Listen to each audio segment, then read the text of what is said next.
Sin duda alguna me atrevo a decir que todos hemos escuchado alguna vez en nuestras vidas las palabras desastre nuclear.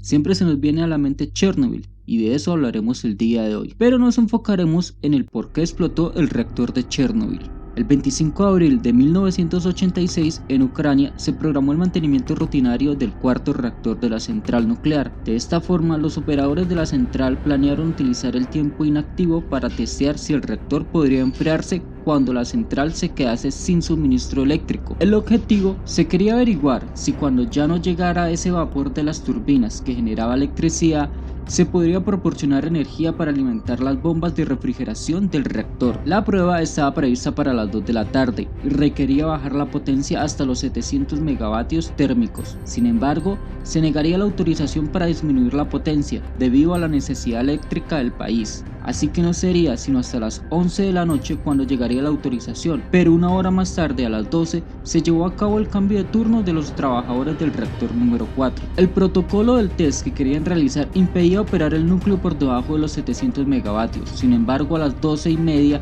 ya tenían la potencia en los 500 megavatios.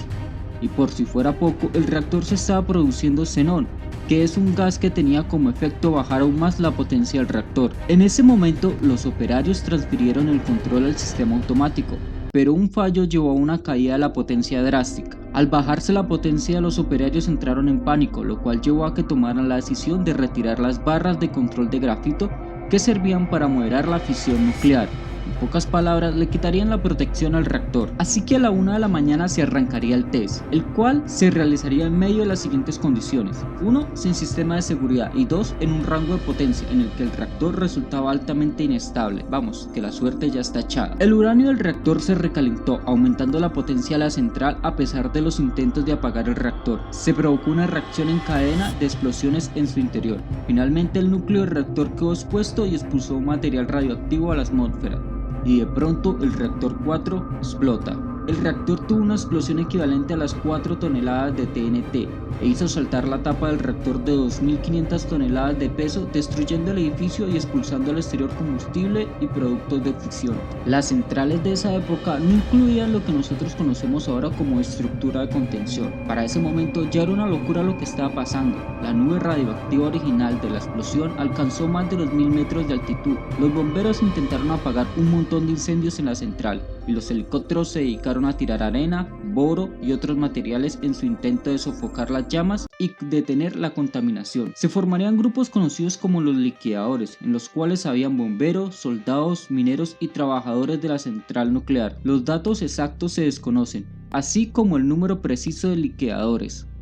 Realizaban labores de descontaminación, mientras otros empezaron a realizar evacuaciones masivas. En cuanto a las bajas humanas, la explosión inicial se llevó la vida de 2 trabajadores de la central, a los que hay que sumar otras 28 personas que eran bomberos y miembros de los servicios de emergencia encargados de la descontaminación, los cuales murieron durante los 3 primeros meses. Un dato importante es que la lluvia radioactiva producida tras el incidente era 400 veces superior a la liberada en Hiroshima. A día de hoy se estima que la contaminación se extiende por un área de unos 150.000 kilómetros cuadrados, comprendidos entre Bielorrusia, Rusia y Ucrania, y la zona de exclusión en un radio de aproximadamente 30 kilómetros alrededor de la planta, abarcando una superficie de unos 5.200 kilómetros cuadrados. Una pregunta: ¿cómo crees que la Unión Soviética trató este tema?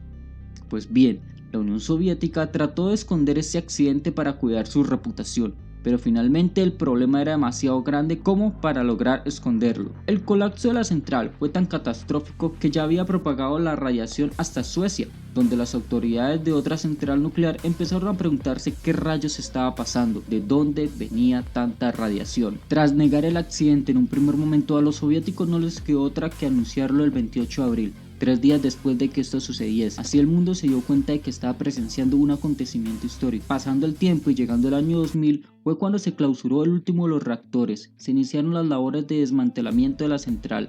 El desarme completo de Chernobyl implicaba la eliminación del combustible y la descontaminación total de la planta y el área que la rodea, incluidos el agua y el suelo, que podían ser radioactivos.